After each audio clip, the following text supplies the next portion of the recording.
Assalamualaikum warahmatullahi wabarakatuh. Di sini saya akan menjelaskan tentang e-commerce. 1. Pengertian e-commerce.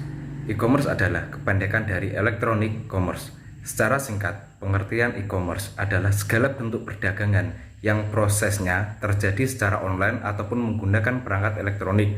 Semua proses perdagangan ini termasuk di dalamnya distribusi, penjualan, pemasaran, dan juga pembelian. Pengertian e-commerce juga memungkinkan jika semua proses transaksi ini dilakukan secara digital, baik proses jual dan beli maupun ketika proses transaksi. E-commerce ini sebenarnya sudah dimulai sejak tahun 1970-an, yang saat itu bersamaan dengan hadirnya electronic fund transfer, yaitu suatu layanan pengiriman uang melalui saluran elektronik. Namun di saat itu, perusahaan yang menggunakan masih sedikit, sehingga e-commerce pun belum digunakan secara umum. Nah, seiring berjalannya waktu, hadirlah elektronik dan interchange, e-commerce pun terus berkembang luas. Berbagai perusahaan manufaktur sampai pemesanan perjalanan pun mulai menggunakan model perdagangan elektronik ini. Sampai dengan tahun 1990, internet sudah mulai dikomersilkan. Perdagangan elektronik pun semakin membesar sehingga memunculkan suatu istilah yang dikenal dengan electronic commerce. Di Indonesia, e-commerce pun mulai berkembang pesat. Saat ini e-commerce pun sudah berkembang dan jenisnya pun sudah banyak, hingga mempunyai berbagai model bisnis dan beragam barang atau jasa yang ditawarkan.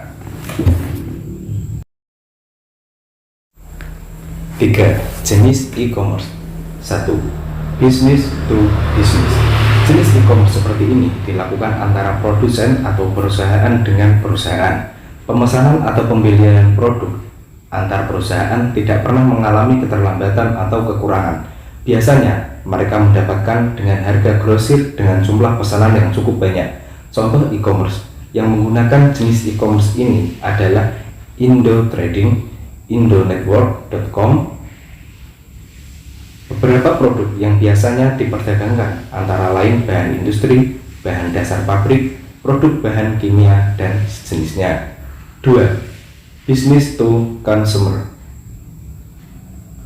Jenis bisnis ini sangat umum dilakukan oleh banyak pelaku bisnis baik pemula maupun UMKM, sebab perusahaan langsung menjual produk kepada konsumen. Proses transaksi akan berlangsung dengan cepat dan bahkan harga produk bisa berada di bawah pasar. 3. Consumer to consumer. E-commerce seperti ini sangat marak bahkan populer di kalangan pelaku bisnis. Biasanya mereka saling bertemu antar konsumen, baik itu di dunia digital maupun di dunia offline. Untuk di dunia offline, mereka bertemu dengan metode pembayaran yang diinginkan adalah cash on delivery. Beberapa contoh e-commerce yang biasa digunakan antara lain Bukalapak atau OLX. 4. Consumer to business. Jenis e-commerce ini mempertemukan antara konsumen dengan perusahaan atau pebisnis. Biasanya, pebisnis mencari produk yang telah dimiliki oleh konsumen. Jika berminat, biasanya pebisnis akan memberi harga yang layak kepada konsumen. Contoh, e-commerce yang sering menggunakan adalah freelancer atau Seribulancer. Dari situs konsumen akan mendapat uang yang layak dari perusahaan. 5. Business to administration. Jenis e-commerce yang seperti ini adalah perusahaan menjalin kerjasama dengan pihak pemerintah. Model pemanfaatan kerjasamanya berada di sektor publik. Jenis ini biasanya melibatkan pihak swasta sebagai pihak perantara. Sebagai contoh, pemerintah butuh aplikasi untuk membuat e-KTP. Oleh karena itu, pemerintah akan menghubungi pihak swasta yang benar-benar ahli dalam hal tersebut. Nah, komponen e-commerce. Yang pertama, produk. 2. Tempat menjual produk. 3. Cara menerima pesanan. 4. Metode pembayaran. 5. Metode pengiriman. 6. Customer service. Selanjutnya, kelebihan dan kekurangan e-commerce. Kelebihan e-commerce. Yang pertama, tidak perlu toko fisik, mudah berkembang, tidak putus kontak, biaya operasional lebih rendah, toko bisa buka 24 jam, bisa mendatangkan konsumen global, cepat beradaptasi terhadap perubahan, mempersingkat rantai distribusi, pembayaran lebih mudah, produk dan layanan bervariasi. Kemudian kekurangan dari e-commerce.